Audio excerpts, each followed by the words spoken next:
अस्सलाम वालेकुम। उर्दू एग्ज़ाम के सिलसिले में, जुडिशल एग्ज़ाम के सिलसिले में मैं एक नई पोस्ट के साथ हाज़िर हुआ हूँ। ये पीएमएस में जो पेपर था पीएमएस 2020 का, उसमें ये मुहावरे आए थे। पहला मुहावरा है आंखों में टिक्की रखना। इसका मतलब होता है बेमरवती करना, बेहया हो जाना।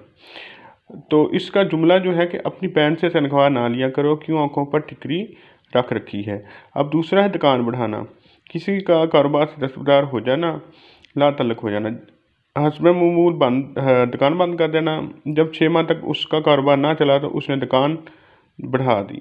गर्दन नापना, सख्त सजा देना, गर्दन काट देना।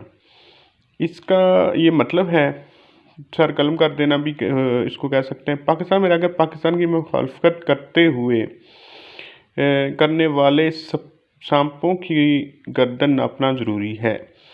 उसके बाद है खून सफ़ेद हो जाना। खून सफ़ेद हो जाना का मतलब होता है बेमरवत होना, मोहब्बत ना रहना, या फिर है खलूस ना होना। अब तो किसी की जो मौत पर भी किसी की मौत हो जाए भी तो लोग परवाह नहीं करते, लोगों के खून सफ़ेद हो गए। इसमें कोई और भी आप जुमला बना सकते हैं।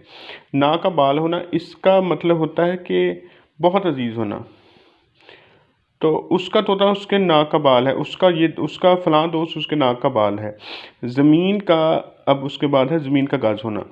सैर का शौकीन होना, चलते फिरते रहना। अब है कि जब से वो रिटायर हुआ है वो तो ज़मीन का गज़ हो गया है। बिस्मिल्लाह के गुंबद में रहना। देखें कितना ज़बरदस्त जो है वो जुमला है। इसका होता है कि बेखबर रहना, गोशा नशीन होना, गाफिल होना, ज़माने के नशेब फ़राज से गाफिल रहना। उसको दुनिया की खबर नहीं, वो तो बिस्मिल्लाह के गुंबद में रहता है। उसको तो दुनिया की खबर नहीं, वो तो बिस्मिल्लाह के गुंबद में रहता है। तो ये आपको जुमले आपके सामने मैंने रखे हैं पीएमएस के, उसको सॉल्व किया है। तो ये उर्दू का एग्ज़ाम है, उसमें 60 नंबर लें, ताकि आपके जो 10 नंबर का गैप होगा ना, 50 से ज़्यादा जो आपको बढ़ जाएंगे, वो किसी और सब्जेक्ट में आपके काम आएंगे। Thank you so much.